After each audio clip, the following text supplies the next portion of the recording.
Seja muito bem-vindo. Eu sou a professora Franciele e hoje nós vamos trabalhar a nossa segunda unidade do livro, da nossa disciplina de Educação, Direitos Humanos e Cidadania. Bem, na nossa primeira aula, vocês devem ainda estar fresquinhos aí com o que a gente trabalhou. A gente estudou os conceitos dos direitos humanos. Aonde que eles começaram, historicamente, qual que é a relação da ONU, da Declaração Universal dos Direitos Humanos, até a gente chegar nos dias de hoje, ok? Bom, e nessa aula a gente vai avançar um pouco nessa discussão e a gente ainda vai trabalhar direitos humanos, mas a gente vai se ater principalmente de quais são os conceitos que influenciam e que constroem os direitos humanos na sociedade contemporânea. E para isso a gente vai discutir cidadania. Além da cidadania, também as relações sociais, a desigualdade social e a pobreza. Em que medida que a desigualdade social influencia nos direitos humanos? Então, nessa disciplina a gente vai trabalhar direitos humanos e a construção da cidadania, ok? Bem, para a gente começar discutindo, vamos aqui relembrar o que são direitos humanos, Os direitos humanos, então, são comumente compreendidos como aqueles direitos inerentes ao ser humano, Então, são aqueles direitos que constam na Declaração Universal dos Direitos Humanos, que garante nossa liberdade, que garante o acesso, que garante a participação política, enfim, naqueles artigos que a gente conseguiu, que a gente leu na aula passada, que dão as garantias para o ser humano, para o indivíduo, para o sujeito sobreviver em sociedade, de maneira digna e com cidadania, ok?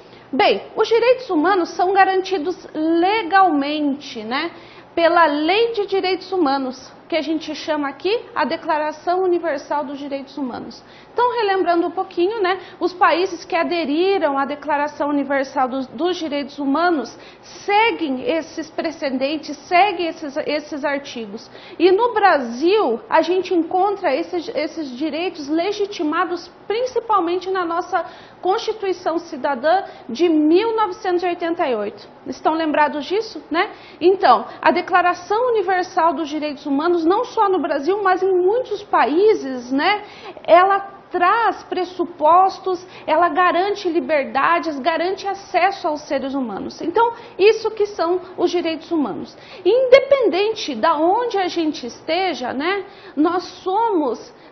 a gente leva os direitos humanos. Por quê? Porque ele é inerente ao indivíduo. Então, não importa, os mesmos direitos que eu tenho aqui no Brasil, eu vou ter na Europa, eu vou ter num país do Oriente Médio. Ok? Relembrado de modo geral?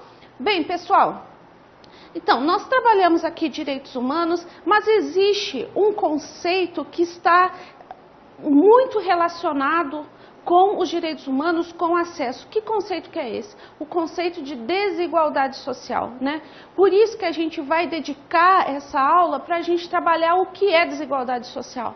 Parece tão simples a gente discutir isso, Nossa, desigualdade é a diferença entre as pessoas, mas existem formas específicas da gente analisar esse conceito. E eu trouxe aqui dois principais para a gente discutir. Então, por desigualdade, entendemos um estado de não igualdade, especialmente em status, direitos e oportunidades. E existem dois tipos de desigualdade que eu gostaria de destacar. A primeira delas é a desigualdade de renda, que é a desigualdade econômica, que é a diferença de acesso econômico que as pessoas têm à renda, Ou seja, então tem um grupo social que tem um acesso a um maior capital, que tem melhores salários, E em virtude disso ele consegue ter acesso a melhores serviços, sejam esses públicos ou privados, ok? E o outro tipo de desigualdade que eu gostaria de discutir com vocês é a desigualdade de direitos, Veja, pessoal, que desigualdade de renda, que é desigualdade econômica entre as pessoas, de classe social, então as pessoas que possuem maior poder econômico, melhores salários, melhores rendimentos, e existe também um outro tipo de desigualdade que é diferente, que é a desigualdade de acesso. né? Quando eu falo em desigualdade de acesso, eu estou falando de desigualdade de acesso a serviços públicos, né? A gente discutiu isso no nosso livro. Então, quando eu falo de desigualdade de direitos, eu estou falando em educação, em saúde, em transporte, né? Em outros bens. Então, o que eu quero dizer para vocês é o seguinte, que não necessariamente uma sociedade que tenha acesso a serviços públicos de qualidade, que a gente fala aqui em direitos sociais do cidadão, não necessariamente isso é influenciado pela desigualdade de renda, né? Nossa, professora, está confuso isso, eu vou explicar na prática para vocês. Se a gente tem um estado, né, ou seja, um país, né, e que tem um estado avançado, maduro, né, de bem-estar social, ou seja, que tenha bons hospitais, que tenha uma saúde de qualidade, né, a gente pode trazer aqui como exemplo os países nórdicos, né, como Dinamarca, Noruega, né, onde tem um nível de qualidade do serviço público bem elevado, né? O que eu quero dizer é o seguinte, que não necessariamente nessa sociedade a desigualdade de renda vai ser algo tão importante assim, né? Por quê? Porque essas pessoas têm acesso a bens sociais, né? E assim do outro modo, né? Então, em uma sociedade, por exemplo, uma sociedade americana, né? Claro que a gente trazendo isso com um olhar crítico, mas avaliando de modo geral, né, eles têm acesso a bens econômicos, né, então eles têm bons salários, né, o que quer dizer isso? Que com essa renda, eles conseguem assim, de modo privado, uma boa educação, uma boa saúde, né, esses bens sociais, eles são alcançados de outra forma, por meio do seu poderio econômico, ok? Então, vocês vão observar no nosso livro que eu trago essas duas diferenças. Existe uma diferença, né, quando a gente fala de desigualdade social. Então, desigualdade, claro, obviamente, o ponto inicial é que traduz essa desigualdade entre as pessoas, entre os grupos sociais, mas existem esses dois tipos de desigualdade específica, ok? Bem, pessoal, para a gente materializar isso que a gente está falando, eu gostaria de trazer um dado recente que foi divulgado em 2020, né, que entre 82 países o Brasil ocupa o 60º lugar no ranking que mede a mobilidade social. O que quer dizer isso, pessoal? Que os mais pobres levariam 9 gerações para atingir a renda média do país. Aí você deve estar perguntando, nossa professora, mas isso é muita coisa? Sim, são 9 gerações, né? E isso quer dizer o quê? Que é muito difícil para um indivíduo no Brasil avançar socialmente, né? Então, sair da pobreza, né, e partir para uma classe média, ou sair de uma extrema pobreza e partir para uma outra classe, né? Então, existe uma dificuldade. Para comparação, se a gente observar aqui na Dinamarca, que lidera a lista como uns países que têm mais acesso, mais possibilidade, né, de avançar socialmente, né, para os mais pobres, chegar à renda média levaria 2 gerações apenas. Então, veja que, claro que a gente está trazendo aqui 2 extremos, né? No Brasil, que é um dos líderes mundiais em desigualdade social, nós levaríamos 9 gerações, a Dinamarca 2 gerações, né? Dentre os componentes do índice, né, o pior resultado do Brasil foi em aprendizagem, né, porque a gente sabe que a educação é o que possibilita, entre outros fatores, mas principalmente a educação é o que possibilita essa ascensão social, principalmente da classe mais carente, ok? Porque na medida que ele tem uma boa educação, ele consegue aí um melhor emprego, melhores salários, né? Então a educação ela tem uma relação muito forte com a ascensão, com o status social, ok? Bom, esse dado aqui foi para ilustrar o contexto, aonde que o Brasil se encontra, né, nesse cenário de desigualdade mundial. Então a gente observa que é algo muito latente, muito presente na nossa sociedade brasileira e historicamente, ok? Bom, ainda falando em desigualdade social, o maior desafio que temos enfrentado é a promoção de políticas e serviços públicos na área de saúde e educação. já que ambos os temas estão promulgados na Constituição Federal de 88. Eu trouxe aqui a Constituição Federal, que é também conhecida como Constituição Cidadã de 1988, porque esse documento é o que traduz, né, é o que legitima o acesso a bens e serviços sociais, né? É o que mais traduz, então foi histórico em 1988. E quando a gente lê aqui, né, o artigo 6, por exemplo, são direitos sociais à educação, à saúde, ao trabalho, à moradia, ao lazer, à segurança, à previdência social, à proteção, à maternidade, à infância, à assistência aos desamparados na forma dessa Constituição. Então, por que eu estou trazendo esse documento, né? Porque esse documento traduz o que existe de legal, né? O que legalmente nos ampara enquanto cidadão no Brasil, ok? Só que eu pergunto para vocês, na prática, é isso que acontece, né? Pensando nesse dado anterior que a gente verificou aqui de acesso, inclusive de avançar no status social, é isso que a gente observa? Então, em se tratando da desigualdade, eu destaco que existe, né, legalmente nós estamos amparados, né, com o acesso, porém na real, né, o que a gente fala no acesso real a esses bens, isso não necessariamente existe, né? Na verdade, o que o dado anterior traz para a gente é que a gente vive numa sociedade pautada na desigualdade e a Constituição Federal, mesmo que contemple todos esses aspectos de acesso, não consegue garantir esse acesso na íntegra para o cidadão, ok? Bom, para Amartya Sen, embora esse nome pareça um nome feminino, né, mas a gente está falando aqui de um dos maiores economistas, né, que inclusive, economistas do mundo, que inclusive ganhou o Prêmio Nobel de Economia em 1988. Ele estuda e ele pensa, né, ele criou teorias para analisar a desigualdade social. E eu trouxe ele aqui para a gente pensar o que ele traz sobre esse conceito na sociedade, né? Para o autor, então, o que deveria ser equalizado não é o meio de viver, mas as oportunidades real de viver. O que quer dizer isso na prática? Que é o acesso, né? O que a gente trouxe do acesso por meio da política. Então, a política é uma ferramenta e um veículo muito importante para possibilitar esse acesso.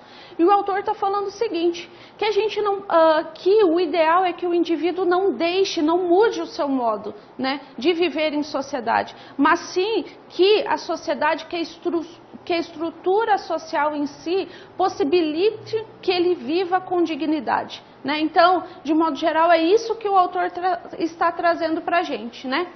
Na prática, né, essa igualdade de oportunidades que o autor cita, né, ela advém sobretudo por meio da política, né? Então, por meio da atuação do Estado, né, é que a gente teria esse modo de viver mais digno, né? E como que o Estado atua nesse sentido? Principalmente por meio das políticas públicas, né? E as políticas públicas, elas são construídas com a participação social, né, cada vez mais plural da sociedade. Aí a gente tem políticas eficazes, né, quando a gente tem uma maior participação, ok? Bom, aí não só a Amartya Sen que trouxe esse contexto político, né, ele fala o seguinte, resumindo, retomando aqui, que por meio do acesso e por meio da política é que os indivíduos teriam uma vida mais digna na sociedade, ok? E que tipo de política que pode ser desenvolvida? Aí o que eu trouxe aqui para vocês, né, que Sérgio Costa, no livro Desigualdade, Interdependência e Políticas Sociais no Brasil, ele traz 3 formas da gente diminuir as desigualdades sociais, né? A primeira delas são as cotas na universidade, né? Que é o acesso, que é a igualdade de oportunidade para pessoas que historicamente, né, vêm sofrendo aí os resultados de uma sociedade racista, né, de uma sociedade que exclui. Então, é um modo de possibilitar com que essas pessoas tenham acesso a uma educação. Vocês lembram que a gente viu antes, lá em um dos nossos primeiros slides, que a educação é uma das principais formas de possibilitar essa mudança de status social, ok? E a outra forma que o autor traz são os programas de transferência direta de renda. Eu trouxe como exemplo aqui o Bolsa Família, que é um dos exemplos, um dos programas que a gente pode citar, mas que historicamente no Brasil teve um bom resultado, né? Então, o resultado aqui é que o Bolsa Família conseguiu reduzir a extrema pobreza em 25% e a pobreza em 15% no país nos seus primeiros 15 anos. Né? Esse é um número muito forte, né? A gente observa quanto peso, né? Quanto poder de transformação por meio de uma política pública que foi tão bem construída como o Bolsa Família. Óbvio que a gente tem críticas em relação a isso, né? Principalmente nós aqui, sociólogos, que analisamos as relações sociais, né? A gente deve sempre analisar as políticas como um modo de que elas podem ser melhoradas, né? Então, assim como o Bolsa Família, que sim possibilitou um avanço muito grande economicamente e socialmente na redução das desigualdades, mas vários pontos aí merecem ser destacados que poderiam ser melhorados, ok? Dito isso, o salário mínimo, né?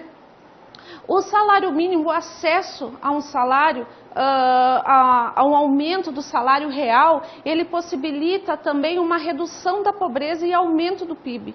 Então, esses 3 pontos, cotas nas universidades, programas de transferência de renda e um salário mínimo, de acordo com Sérgio Costa, são elementos, né, são ferramentas, veículos que possibilitam uma redução nas desigualdades visivelmente, ok? Bem,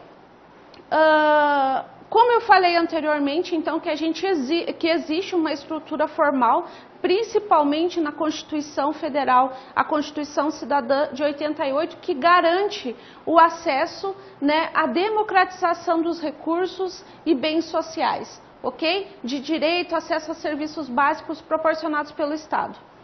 Porém, o que eu gostaria de trazer para vocês é que o fenômeno da desigualdade se manifesta no acesso aos direitos, mas principalmente no acesso às oportunidades.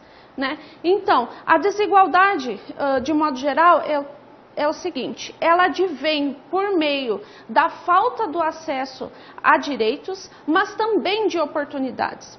Aí você deve estar pensando, ô professora, mas direitos e oportunidades são coisas semelhantes, não são? São coisas semelhantes, mas também existe uma diferença, né? Quando eu tenho acesso a direitos de saúde, a direito de educação, né, a direito à moradia, né, quer dizer também que eu preciso ter acompanhado desse direito a bens sociais de qualidade, a bens sociais públicos, a oportunidade. Né? Então, o indivíduo ele precisa ter acesso a um bom emprego, a uma boa educação, para conseguir reduzir os números dessa desigualdade social, né? Então, não são apenas direitos sociais. Aí a gente lembra aí, né, retomando um pouco aqui, quando a gente fala dos programas de transferência de renda, né? Então, dá para a gente fazer um link sobre isso. Então, a gente tem direito ao acesso, mas a gente também precisa ter direito à oportunidade.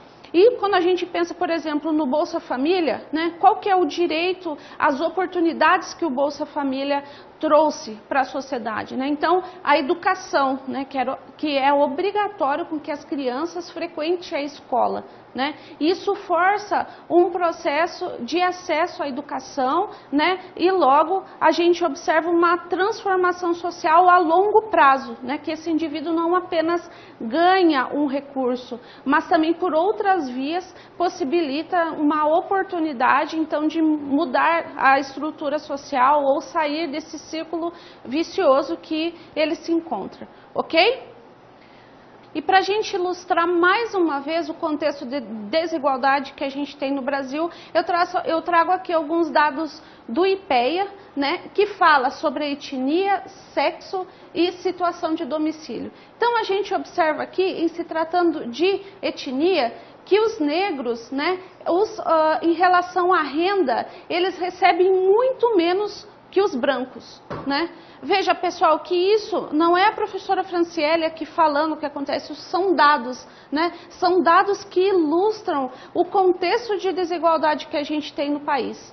E se tratando de sexo, né? Então, quando a gente fala de gênero, né? As mulheres também têm um menor salário em relação aos homens, né? Enquanto as mulheres aqui recebem uma média salarial de R$ 1.059, né? Os homens, eles chegam a R$ 1.470.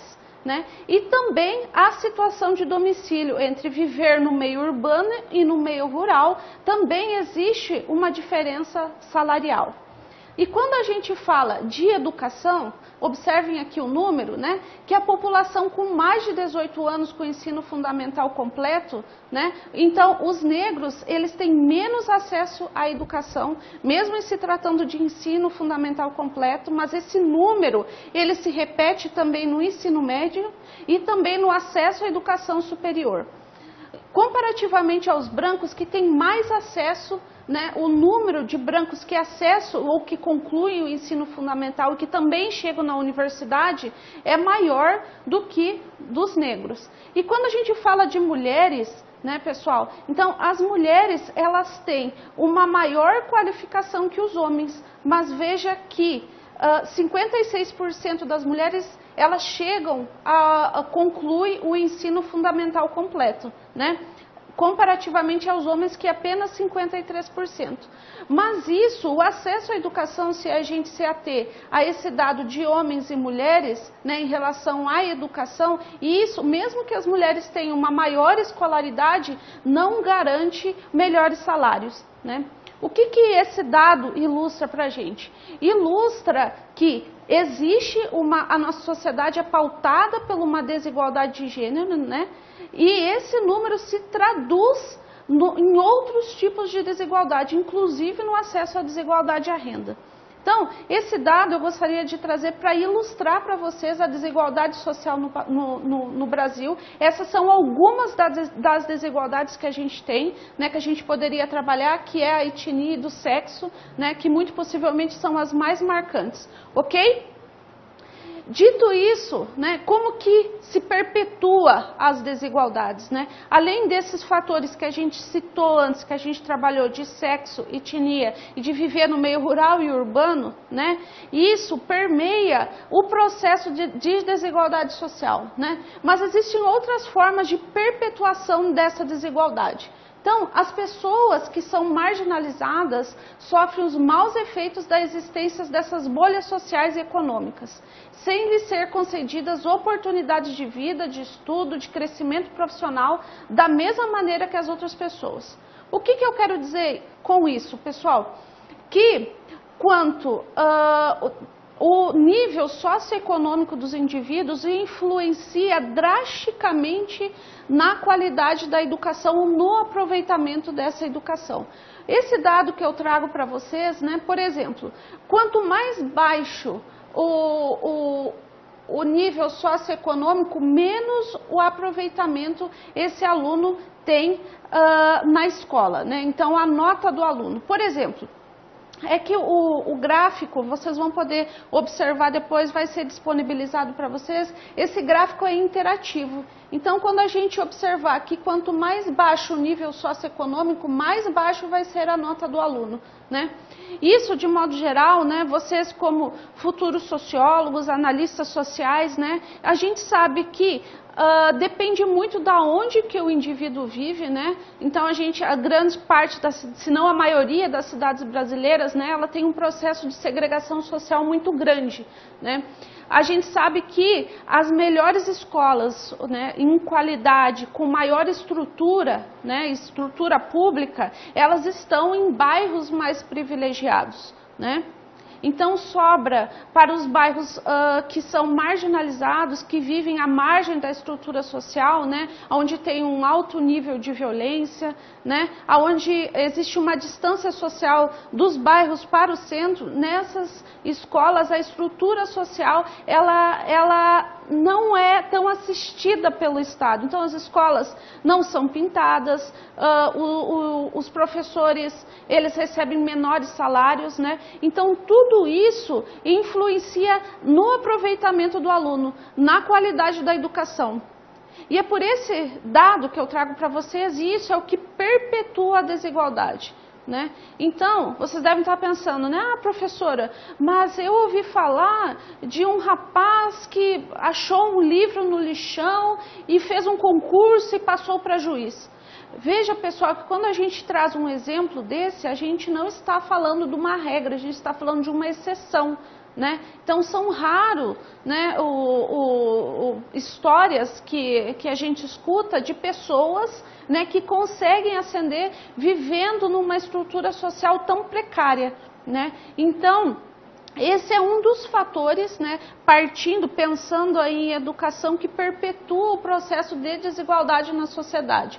O acesso à qualidade da educação, o acesso de saúde de qualidade, né? O acesso a uma estrutura pública completa, né? Com praças públicas, né? Onde os jovens possam então aí ter um momento de lazer, né? Então tudo isso são fatores que contribuem para a perpetuação da desigualdade, ok?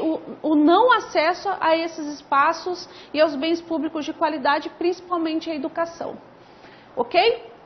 Bem, como eu falei aqui para vocês antes, né, da história, né, do indivíduo que encontrou um livro no lixão e passou e fez um concurso. Né? Então, é muito comum a gente escutar, né, partindo disso, o discurso de meritocracia, né, porque ele se esforçou, né, porque ele conseguiu, né, foi um esforço dele, então ele merece. Né? Sim, ok.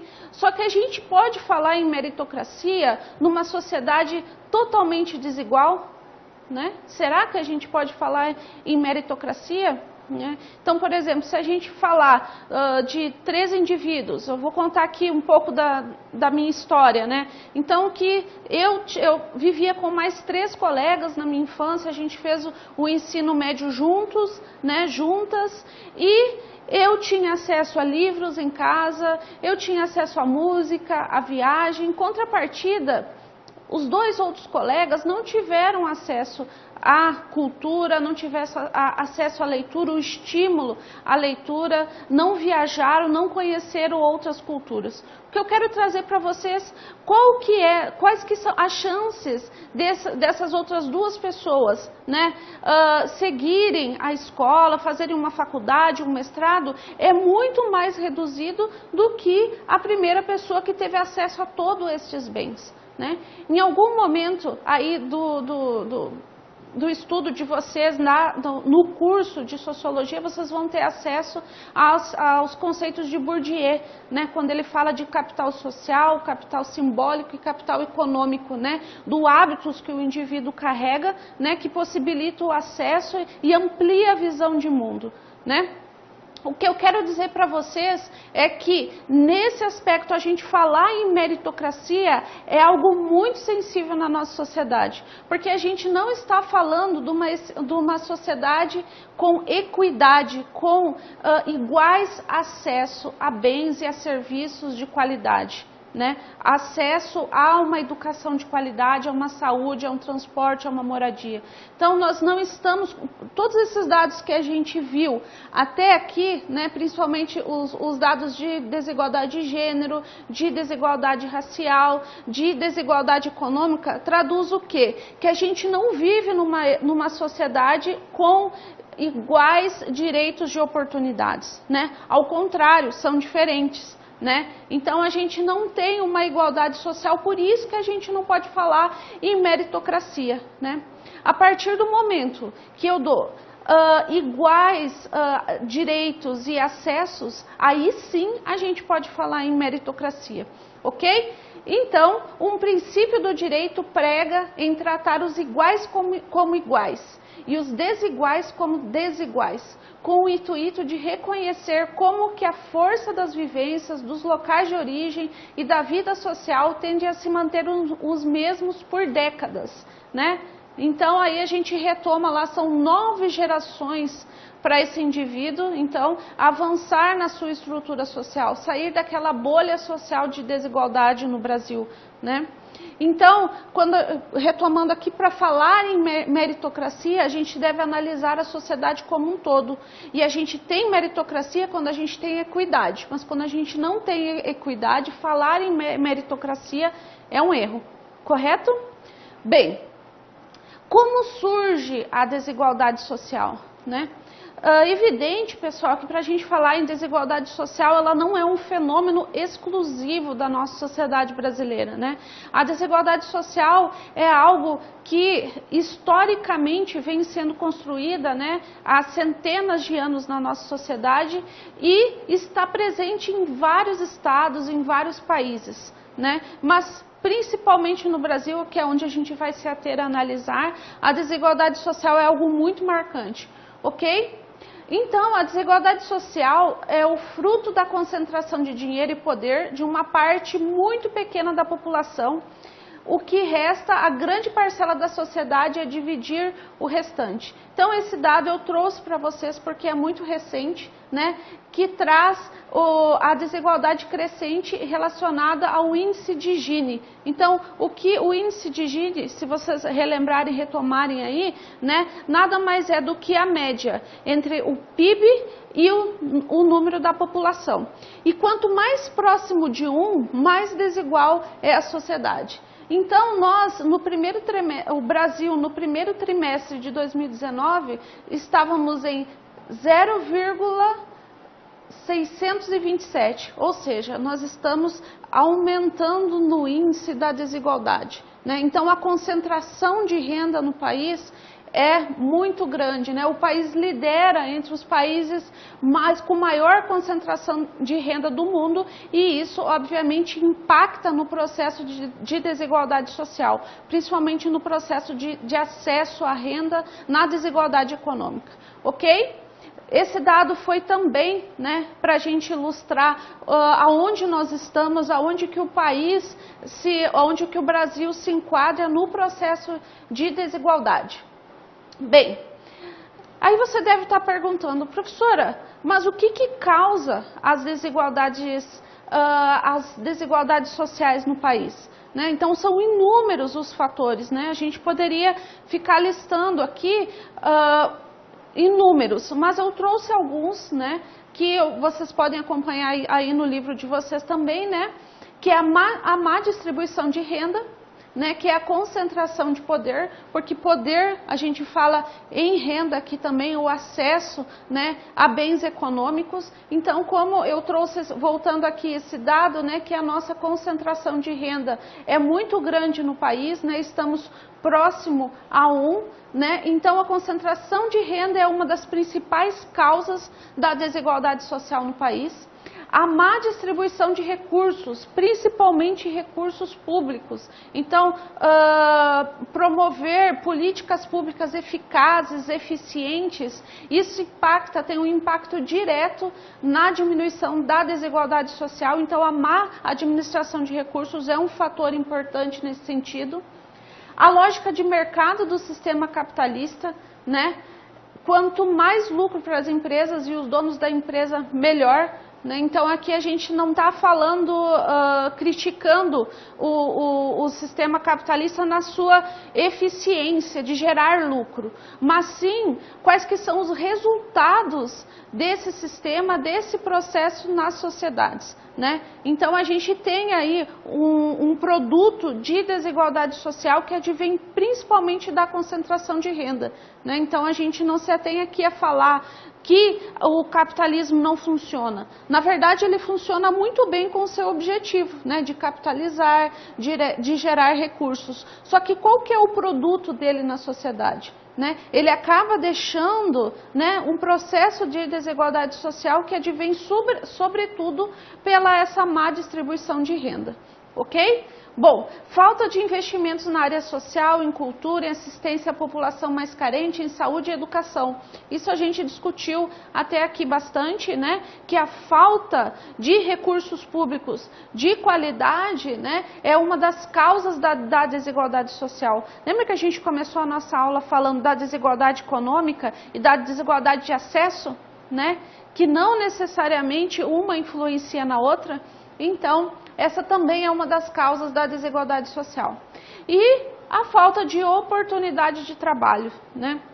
A gente observa um fenômeno na nossa sociedade hoje, né, que é o da urbanização, que a gente fala, né, o do Uber, né, que as pessoas têm mais acesso a diferentes formas de atuação social, né, de atuação no mercado de trabalho, desculpa, mas em que medida que essas novas formas de trabalho possibilitam, né, uma redução da desigualdade social, né, porque a gente tem uma transformação na estrutura social, né? Então o acesso a direitos sociais, né, de segurança no trabalho principalmente, são muito reduzidos, né? Se por um lado a gente tem o acesso a diferentes formas de atuação, né?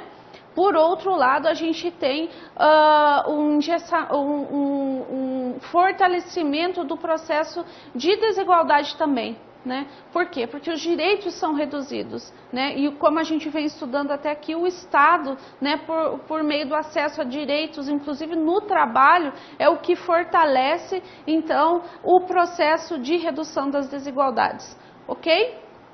Bem, também citando algumas formas, né, algumas das causas da desigualdade social, né, a gente pauta aqui de novo na má distribuição de renda e concentração de poder. Né? No Brasil, esse é um dado recente também de 2020, né? No Brasil, 1% mais rico concentra 28,3% da renda total do país. Veja bem, pessoal, é 1% da população, né, que concentra 28% da renda, ou seja, quase 1/3 da renda está nas mãos dos mais ricos. Já os 10% mais ricos do país concentram 41,9% do total da renda. Né? De modo geral, o que eu quero dizer para vocês é que existe uma alta concentração de renda do país e esse é uma das principais causas da desigualdade social. Né? E o Brasil, ele lidera a lista, né? Ele está atrás somente de Catar, então ele é o segundo da lista do ranking de concentração de renda. Né? Então temos um alto índice de concentração de renda e isso é uma das principais causas da desigualdade. Esse é mais um dado para a gente ilustrar o que a gente vem discutindo até aqui. Ok? Bom, além da concentração de renda, a gente tem outros números, né, que sobressaem, né, quando a gente fala de desigualdade social. Então, a concentração de renda é uma, o outro é a desigualdade de gênero. Né? Então, a desigualdade de gênero, ela se manifesta na discriminação de oportunidades, de tratamento de direito, de liberdade, né? Por vezes, né, ou ousaria dizer assim, que grande parte das vezes é por conta da nossa história patriarcal, né? De exclusão das mulheres da participação política, né? E, inclusive, do machismo, ok? E como que a gente ilustra esse dado, né? Então, quando a gente fala em educação no país, no Brasil, a gente observa aqui que 23,5% das mulheres, né, são escolarizadas, né? Então, elas têm mais acesso à escolarização do que os homens, que ocupam 20,7%. Né? Ok? Porém, no mercado de trabalho, foi um número que a gente já discutiu aqui, as mulheres, elas têm uma diferença muito grande no rendimento. Enquanto as mulheres ganham 1.764, os homens chegam a ganhar 2.306. O que quer dizer? Isso é um dado do IBGE, isso traduz o quê? A desigualdade de gênero no país, que é uma das desigualdades que se sobressai nesse contexto, ok? Bem, pessoal, a outra desigualdade que a gente já trouxe aqui, mas aqui eu trago um número para a gente discutir, que é a desigualdade racial, como uma herança da escravidão. Então, 72% dos moradores da favela são negros, né? O que quer dizer isso, né? Historicamente a gente deve observar esse dado, né? Então, que é uma construção histórica, né, que perdura até os dias de hoje, né, que traz esse contexto de desigualdade. Então, não necessariamente quer dizer que os negros preferem morar nas favelas, né? É que os negros eles têm menos acesso à educação, né? Então, eles são mais expostos à violência. Ora, eles têm menos oportunidades na nossa sociedade em virtude do racismo, né? Além disso, o analfabetismo é 2 vezes maior entre negros do que entre brancos. Então, lembra que a gente falou da importância da educação? Então, inclusive, nesse dado já nos coloca como que é uma das principais desigualdades, porque o acesso à oportunidade por meio da educação é muito marcante. Em segundo lugar, há um preconceito e discriminação, né? A gente frequentemente escuta, né, que no Brasil não existe racismo, né? Então, para a gente discutir esse tema, a gente não deve analisar, né, a gente deve analisar historicamente. O que a gente tem de dado concreto? Que existe uma diferença de acesso, né? Os jovens negros, eles morrem mais que os jovens brancos, né? Os jovens negros, eles têm menos acesso à educação superior. Tudo isso quer dizer o quê? Né? Quer dizer que a gente vive numa sociedade ainda permeada pelo racismo. Então, por isso que é a desigualdade de raça. E por isso que as políticas públicas como as cotas, elas têm um impacto tão forte nesse contexto, ok? Bem, pessoal, e o outro tipo de desigualdade que também é muito marcante, que a gente já discutiu, que é a desigualdade econômica, né? Que é a alta concentração de renda que existe no país. Então, a desigualdade econômica é uma das mais conhecidas, né? E que mais é percebida pelas pessoas. Ela é social porque não é simplesmente um problema de um indivíduo ter mais do que o outro, mas uma questão que toca a concentração de renda. Então, esse também é uma das principais desigualdades marcantes, ok? Bom, o que a gente fez até aqui, pessoal? Nós discutimos todo o processo de desigualdade que permeia a nossa sociedade. Trabalhamos desigualdade racial, desigualdade de renda, desigualdade de gênero, concentração de renda. O que quer dizer isso? Quer dizer o quê? Que a gente vive numa sociedade desigual, né? Que é permeada sobretudo por essas desigualdades que a gente citou. Existem outras, mas essas são as maiores, né? Aí você deve estar se perguntando, mas qual que é a relação dessas desigualdades com direitos humanos? A gente não viu na aula passada que direitos humanos é o acesso legal a bens, né, sociais que garante a dignidade humana, né? Então a gente tem 2 polos, a gente tem uma sociedade desigual e a gente tem os direitos humanos que garante uma cidadania, né? Então essa é a principal relação. Então a desigualdade não é apenas uma ameaça aos direitos econômicos e sociais, né? Porque quando a gente tem todo esse processo de exclusão que a gente discutiu até aqui, eles são ameaçados, né? Isso ameaça a liberdade das pessoas, isso ameaça o acesso aos direitos sociais, né? Então, e de um modo geral, ela ameaça a realização de todas as formas de direitos em todos os lugares, né? Então, quando a gente não tem o acesso, a nossa liberdade é ameaçada, ok? Então, essa, pessoal, é a principal relação entre desigualdade e direitos humanos.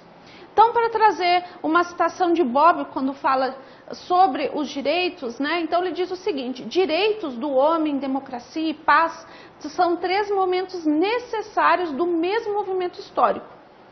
É impossível dissociar da noção de direitos humanos a tolerância, a justiça e a igualdade e a cidadania, né? Então, o que Bob está falando, né? Que a gente não pode pensar direitos humanos sem pensar em cidadania, né? E quando a gente fala em cidadania, a gente está falando dos direitos econômicos, dos direitos sociais e da liberdade, ok? Bom, ainda para a gente falar dessa relação entre cidadania e direitos humanos, né? Sendo os direitos humanos naturais ao ser humano e à cidadania, uma condição ativa de vida política orientada por legislação e um ordenamento jurídico. Pode o indivíduo perder a cidadania, mas jamais perderá o direito à dignidade humana, né? O que quer dizer isso, pessoal? Quer dizer que nem sempre, como a gente viu aqui nos dados, no contexto brasileiro de desigualdade, a gente pode sim concluir que a cidadania não é garantida para os indivíduos, né? E isso é fato, né? A partir do momento que o indivíduo tem uma desigualdade em relação a gênero, em relação à renda, a garantia não é, a cidadania não é garantida. Porém, né, pessoal, a dignidade humana, né, que advém dos direitos humanos ainda é garantido, né? Então vocês devem estar falando, nossa professora, mas está confuso isso. Na prática eu trouxe aqui um exemplo para a gente pensar, né? Nesse conflito reside o julgamento moral. Por exemplo, se um criminoso atenta contra a vida de outro, apesar de ser julgado e condenado, nada e ninguém tem o direito de atentar contra a vida do mesmo. O que quer dizer, né, com essa frase? Que ele pode perder a cidadania dele, né? Ele pode perder a liberdade, por exemplo, né? Porque ele vai ser preso. Porém, a dignidade humana dele precisa ser garantida, né? Então, ele tem que ser respeitado dentro da estrutura que ele está. Então, é isso que eu gostaria de trazer para vocês, essa relação entre cidadania. Que a cidadania, por vezes, a gente pode perder. Porém, a dignidade humana não, né? Porque é ela que garante, né, que a gente viva com dignidade e direitos, mesmo que esses direitos não sejam garantidos na íntegra. Ok? Então, pessoal, o caráter de cidadania, enquanto vivência dos direitos na dimensão pública e social, deve potencializar o acesso dos indivíduos como seres políticos, promovendo a isonomia. A isonomia nada mais é do que a igualdade diante da lei, da justiça e das oportunidades na sociedade, se democraticamente aberta a todos, né? Mas é a valorização dos direitos humanos na promoção dessa isonomia, né, enquanto garantia da vida, considerando a diversidade de ordem cultural e a singularidade de cada ser humano enquanto ser, é que se consolidará o direito à dignidade humana, né? Então, a valorização, por meio da valorização dos direitos, é que a gente tem o acesso à dignidade humana, ok?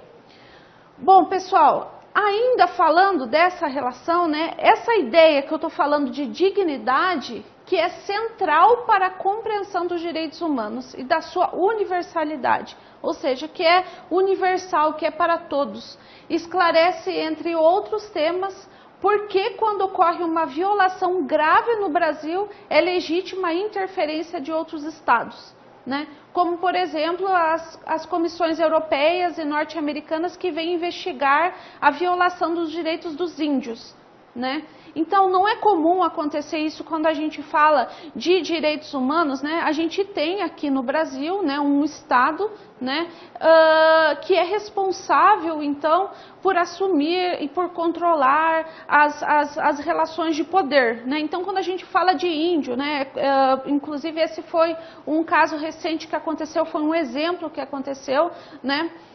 Recentemente, então, a gente teve aí um grande número de violência contra os povos indígenas, né? Logo, a organização, a ONU, né, e a União Europeia se manifestaram em relação a esse acontecimento. Por quê? Porque está ferindo a dignidade humana, então é algo maior, né? O que eu quero dizer para vocês que isso é além da nossa estrutura formal do nosso Estado, né? Porque a gente, quando fala em dignidade, a gente está falando de algo mais amplo, ok? Porque os direitos humanos superam as fronteiras jurídicas e a soberania dos Estados nacionais, né?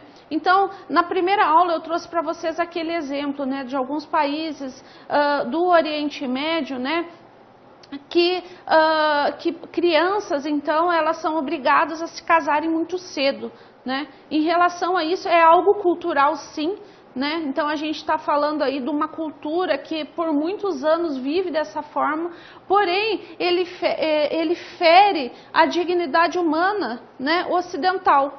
né? E sim, né, a Europa ou os outros países ocidentais podem interferir, né, nessa prática desse país. Isso do mesmo modo acontece no Brasil, né? Então, quando a gente tem algo que fere a dignidade humana como algo maior, sim, ele pode sofrer interferência de outros países, porque a gente está falando de direitos humanos. E direitos humanos não é apenas no Brasil, a gente está falando de algo mais amplo, ok?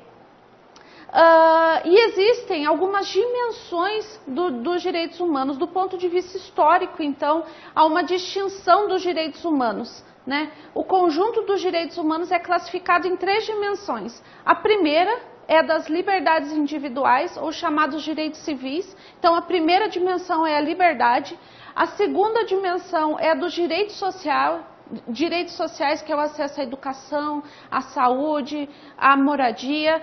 E a terceira dimensão é aquela dos direitos coletivos da humanidade, né? Então, de participação social, de viver em comunidade, de participação política. Ok?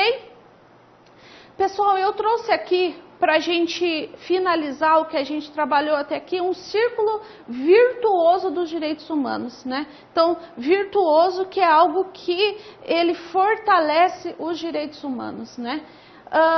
Então, quando a gente, de acordo com Frankenberg, em 1997, ele diz o seguinte, que respeitar os direitos humanos pressupõe conviver em um ambiente democrático, tendo em vista que a democracia e os direitos humanos andam juntos, né? A participação popular é essencial para fortalecer as instituições democráticas para a cidadania. Então, os direitos humanos, de modo geral, a gente quer dizer que eles são fortalecidos por meio da democracia e a participação democrática, para a construção de políticas, para a participação política. Aí, a gente tem um fortalecimento dos direitos humanos.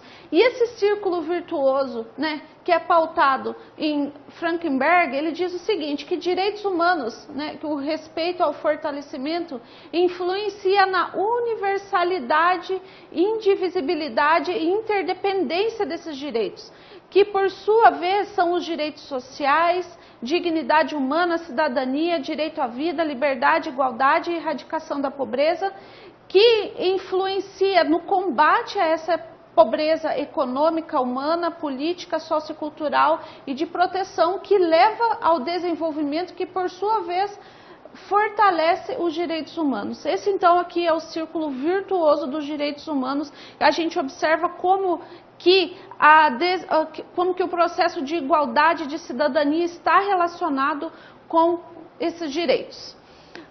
E qual que é a relação do Estado? Quando a gente fala Estado aqui, então a gente está falando em Estado em política pública com os direitos humanos. Na estrutura dos direitos humanos, o Estado tem a obrigação primária de respeitar, proteger e cumprir esses direitos.